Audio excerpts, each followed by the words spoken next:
Go. Hello and welcome back, and thank you very much, Gordon, for returning for our second talk. This is, for those who don't know, we're doing a series of interviews about visual impairment, particularly visual impairment due to damage of the brain, CVI, visual processing, and we're trying to do these in one-shot takes. So please forgive us if we have any ums, ers, repeats, or there are gaps. We're both doing this from home using a video conferencing bit of software. I don't know how to edit, so I'm not going to do any editing. So please forgive us on that. So once again, thank you very much, Gordon, for coming back and doing a second of our talk. I have reviewed the first tape, and I was really interested in what you were saying about how we move through 3D space, and how in fact this is a really very fast and ongoing process, and how we can coordinate our bodily movements through that, but also depending on the complexity of what we see and what we don't see. So I'm asking you, can you help me a little bit more, Gordon, in understanding how we move through that 3D space and the complexity of what we see may affect us, and how it might give us some expansion or non-expansion to that mapping that we see. So Gordon, over to you, if I may. Well, our knowledge about how we map 3D space actually comes from patients who have had the misfortune to develop very specific, rare types of cerebral visual impairment.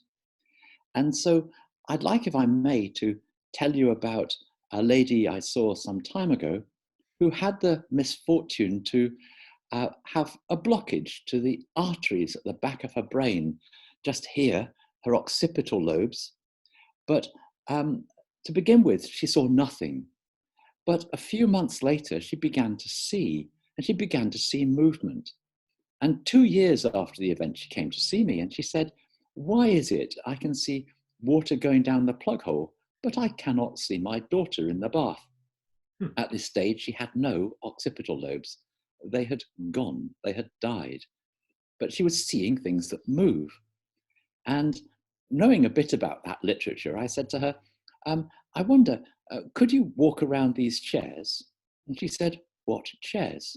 I said, "I know you can't see the chairs, but I think from what you're telling me, because you can see movement, you'll be able to walk around the chairs."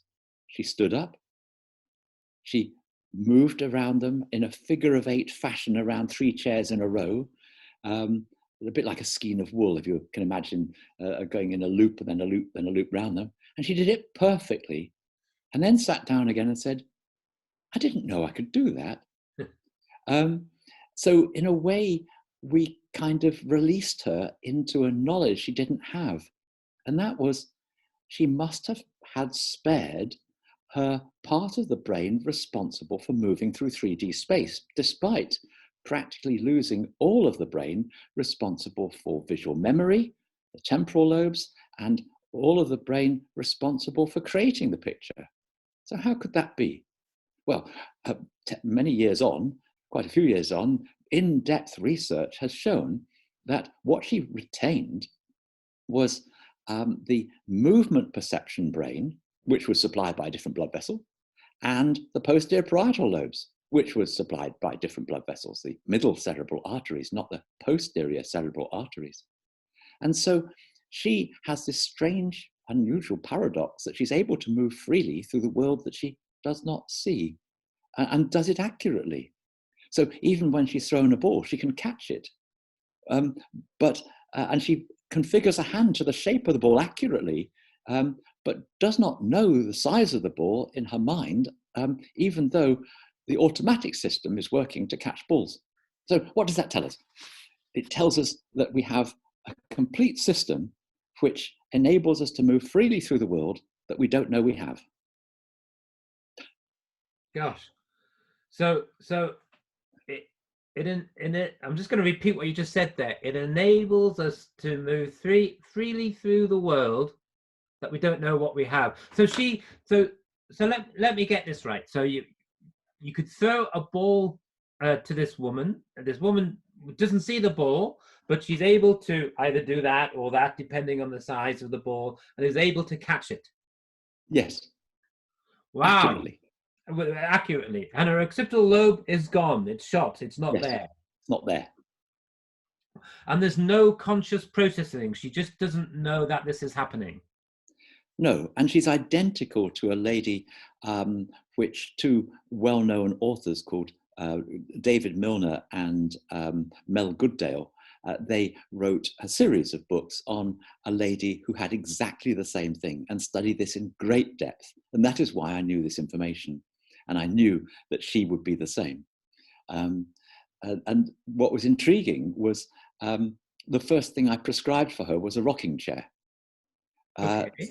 Because by rocking, that would enable her to see, and indeed it did. It enabled her to sit in her lounge and begin to consciously work out where things were and what things were, and to train her consciousness to gradually gain consciousness for this unconscious, automatic, reflex, three-dimensional mapping of 3D space through which she was able to move despite not knowing it was there. So it sounds a little bit like this lady needed to move in herself in order to see. Yes, exactly, exactly. When she was still, and other things were still, there was nothing there. But when she moved, of course, everything moved in the opposite direction, so it became visible. Because it's not the movement of things with relation to the outside world; it's with relation to you that you. So all our worlds are centered upon ourselves. All right, so that's related to seeing the world inside out, which is what we talked about in our last Precisely. talk. Yes. Right. Can you get the opposite then? So can you get the opposite situation? So here we have a lady who is required to move in order to see. Can you get, just out of interest, can you get a person who's required to remain still in order to see? Yes. In 1983, the author Josef Zill, who I've written a textbook with a lot later, was the first person to describe this condition as a singular condition, and he called it akinetopsia. A, not, kinase, movement, opsia, see, not to see movement. And the lady he described had had an injury to the part of the brain just in front of the occipital lobes, called the middle temporal lobes on both sides, that had rendered her only able to see things that were still. And this is very important because, again, it has been described in 1918 in soldiers in the First World War who only could see things that were still as well. So it's not the first time it's been described. But of course, that was an absolute variant. And we know that in a study by an author called Guzzetta in Italy, who studied 30 children born before, that's 24, 26 children born before 30 weeks, that all of them could see things if they were moving a little bit slower, but not when they were moving fast, when compared with other children born after 30 weeks. So, in other words, we have a thing called dyskinetopsia as well, something in which fast movement is not seen, but slow movement is. And it seems to affect all children born before 30 weeks in that one study, which is quite remarkable. So again, as far as teachers are concerned, that is why good teaching for young children who also don't see fast movement, that's why magicians can be so successful, need to slow their movement down and, of course, to slow their voices too. And that's well known, and it's that we do automatically. So we've moved into the timing brain and the timing of things.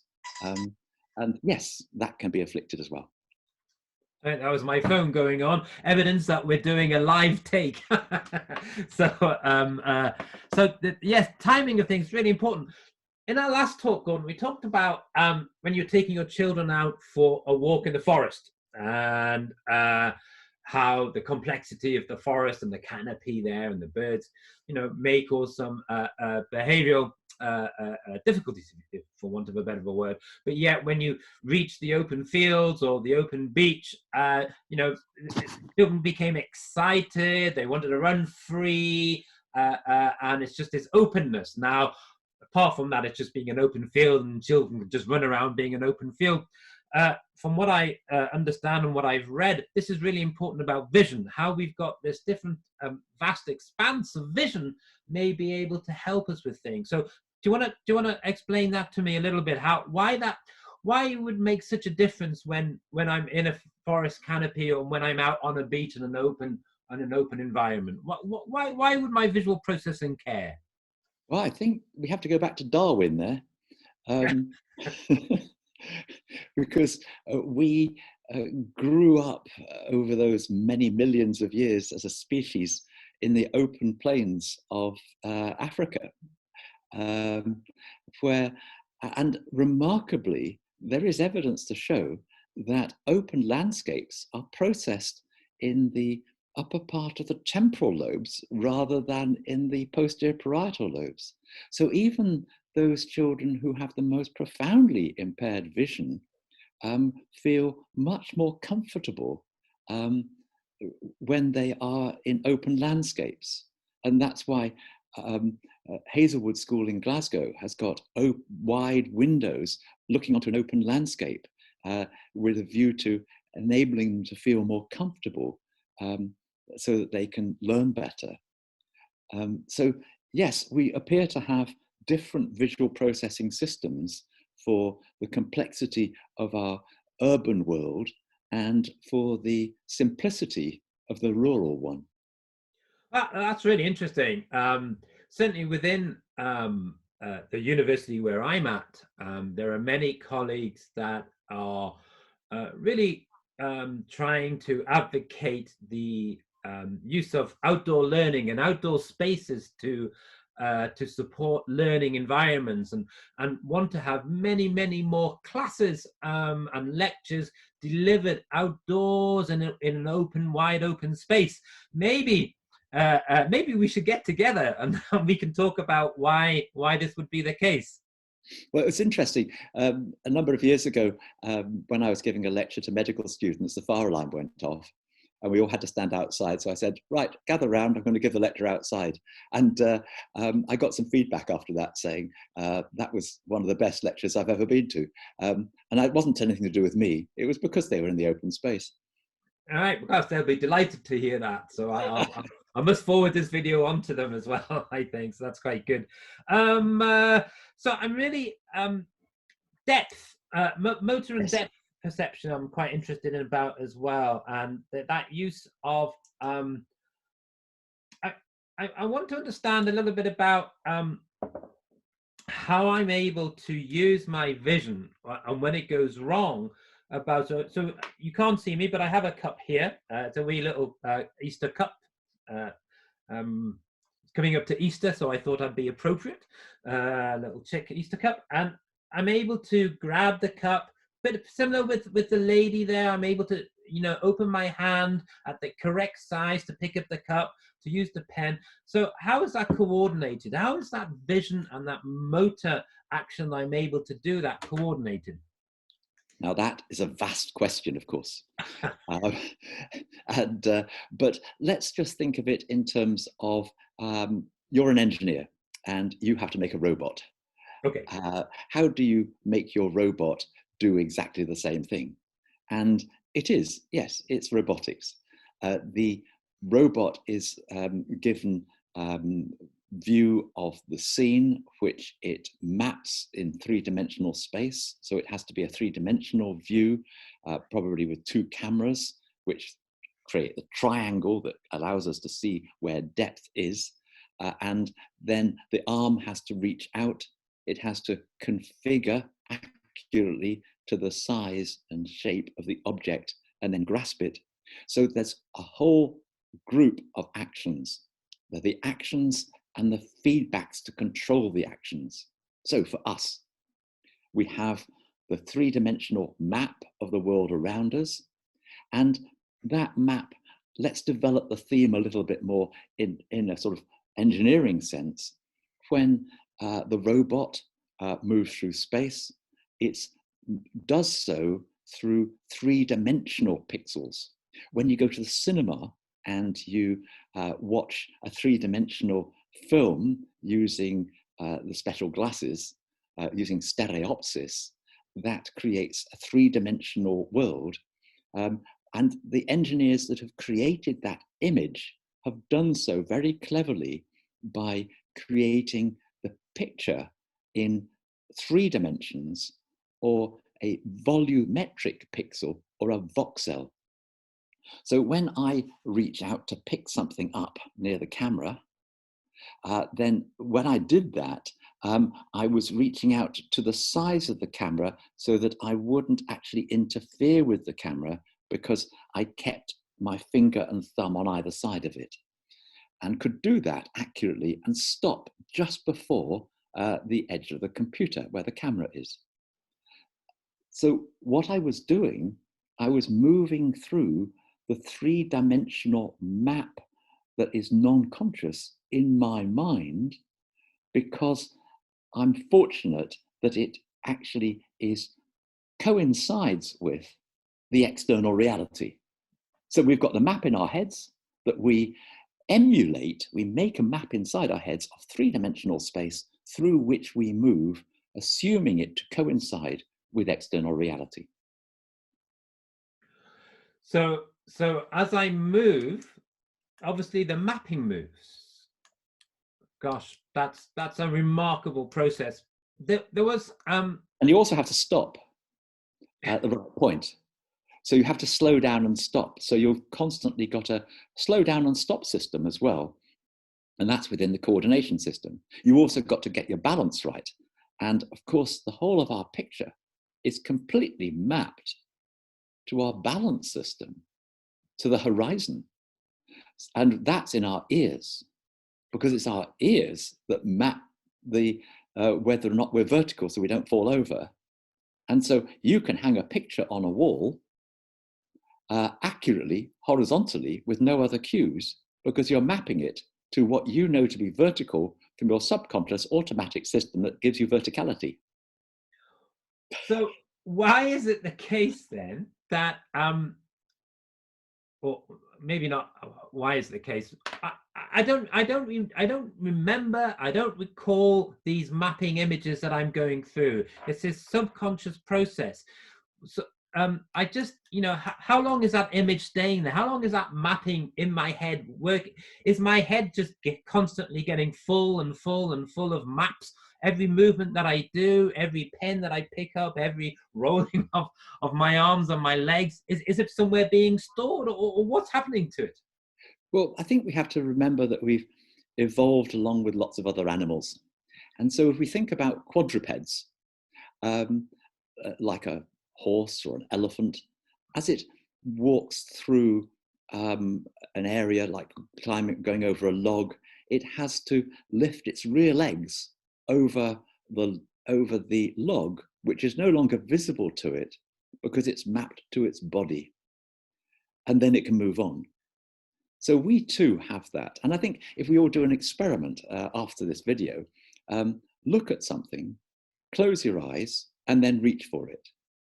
And then do it again, close your eyes and reach for it a bit later. And you'll be able to work out that actually you can only do it accurately if you keep moving the object, of course, so you don't have long-term memory. You can only do that accurately for around about 5 to 8 seconds before you lose that capacity. So obviously our mapping system is online, which means it's there for the instant, and then it has to be relinquished. It has to be got rid of, ready for the next map. So we also have a very active, automatic relinquishing system that gets rid of the picture that was there before, ready for the next one.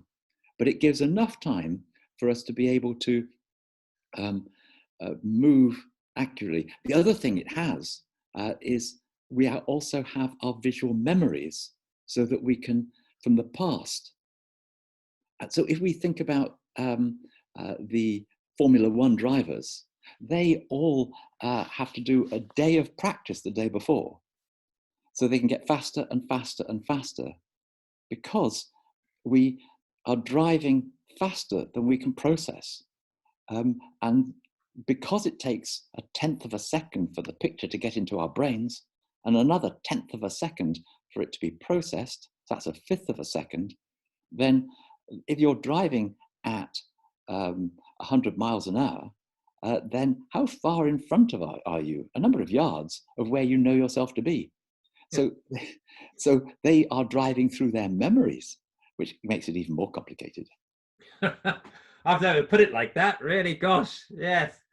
But when you're on a bicycle and you want to go through a narrow gate, you have to slow right down to do so, to be within your speed of processing system to enable you to do it. And I guess then, if and we talked a little bit about this in our first session, then you could just get damage to that mapping system. Yep. Can you get damage then to that retention system, that system that is able to keep that map that's going in your head for say a tenth of a second, until it gets relinquished by the new map? So I guess damage can occur to all of these systems and processes. It can indeed, yes. But the last one you mentioned is extremely rare. But images can persist, and that's called palinopsia, perseveration of vision. So when you look from something and look something else, it's still there mapped. And that's probably a disorder of that. And I've seen that twice in my career, so that's unusual. But right, yes, okay. it happens. But it is possible. Yeah. Okay. Good. Just before we finish this one today, Gordon, there was a word that you used, and perhaps I think it needs a little bit more explanation, and that's voxel. And I know, again, on the CVI website, there's a longer explanation, and I'll link to that when I set these all up. But would you just for me to go over it again one more time? What is a voxel, and how does that then map into the world? Well, a Lego block, a transparent Lego block. Imagine a small transparent Lego block. And I think the best way of doing this is to take an item. So I'm going to take my phone, because that's an item that's immediately available to me, and I've got it so it's aligned like that.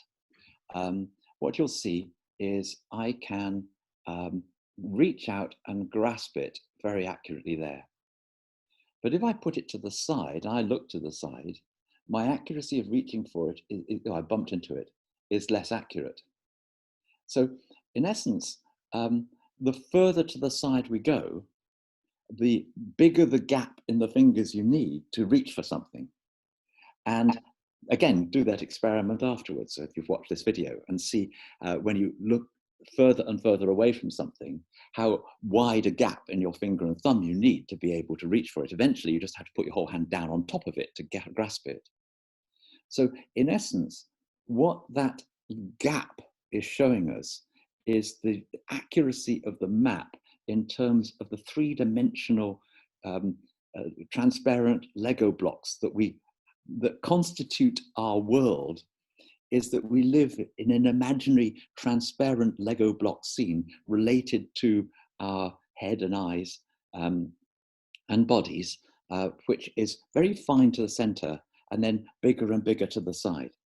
So you can imagine then that if there is an injury to that mapping system, then you're going to have a bigger, wider grasp to reach out for things. So in essence, I'm using the word voxel as an analogy, because in robotics, robots are mapped to this width that they need to have the two armatures to be able to grab something like that. And that has to match the size of the picture that is mapped in the robot's computing brain, so to speak. So we're just the same. So when reaching further to the side, I need a wider and wider gap, or when I reach to the center, a narrower gap to reach for things. So imagine that you have an injury to the posterior parietal lobes, that is this mapping center, which means that you can't map so many things at once, but it also means that you can't actually move so accurately through three-dimensional space. And so you reach inaccurately because you need a wider gap. And that inaccuracy of movement due to posterior parietal injury is called optic ataxia. And these are terms that have not been adopted by most professions. They're not to be found in current physiotherapy, occupational therapy literature, because somehow it's got lost and hasn't been adopted yet, but it needs to be in the textbooks for these professions. Okay, that's excellent. Thank you for that. That's very clear.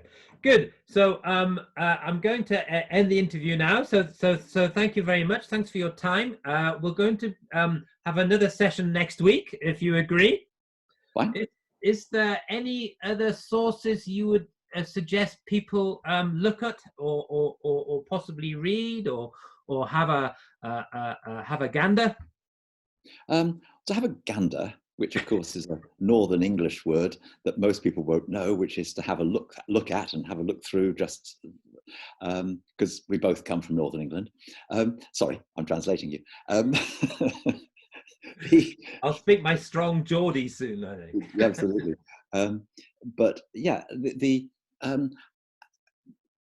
I'm privileged to have helped write 3 textbooks on the subject, and I'm not trying to sell them, because the way to gander them is if you type in Gordon Dutton into Amazon, if you want to, you can find them all. And all 3 of them have the first 3 chapters available to peruse for free on Amazon.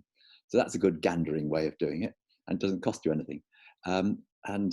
So you can see, and the light blue one, which is the one for teachers, which is with Amanda Lueck as the co-editor and author, and 30 other authors, I'd point out, which is a bit too, I shouldn't say, but it's a bit of a high price to just go and buy for a gander. Have a look at the first 3 chapters, gives you an introduction to this subject, and doesn't cost you anything.